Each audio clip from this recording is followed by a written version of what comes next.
বাবার আদরের রাজকন্যা কয়দিন আগেও মৃত্যু দরজায় এসে কড়া নাড়তেছিল। মনে হয় যেন আর বাঁচব না।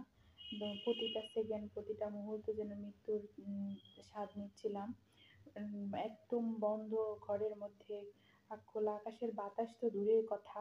মনে হয়েছিল মনের মধ্যেই একটা মনের জানালা দরজা সবকিছু বন্ধ হয়ে গেছে। এরকম ভয় সবসময়, এরকম আতঙ্ক, এরকম ঘৃণা মনের ভিতর কাজ করতো।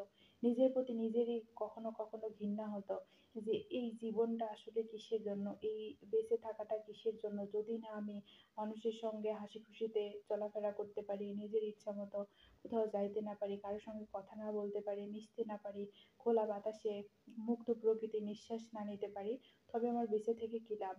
শাশুড়ি যে এত খারাপ হয়, জায়রা যে এত খারাপ হয়, এত নোংরা রাজনীতি, মহিলা মানুষের রাজনীতি, ভিলেজ পলিটিক্স এত জঘন্য খারাপ। হ্যাঁ, ঠিক আছে, একটা সময় আমার কথায় সবাই নড়তো, পুরা বংশ এদিক থেকে ওদিক নড়াচড়া করতো।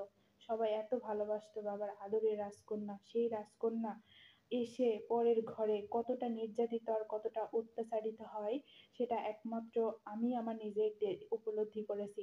যে কিনা আমার ঘর সবসময় আমার কথায় উঠা বসা করতো, সবাই চলতো ফিরতো, কখনো কেউ প্রতিবাদ করতো না। হাসি খুশিতে যে কিনা আমি পুরো আশেপাশে পুরোটা আমার বাড়ি মাতিয়ে রাখতাম। আমার ছোঁয়া যেদিক দিয়ে যেত সেদিক দিয়ে এত সুন্দরভাবে গুছিয়ে সবকিছু রাখতাম, এত কিছু করতাম।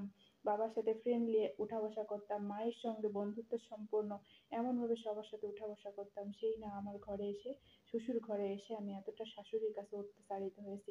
তো সবাই আমার জন্য দোয়া করবেন, আমি এখন ভালো আছি।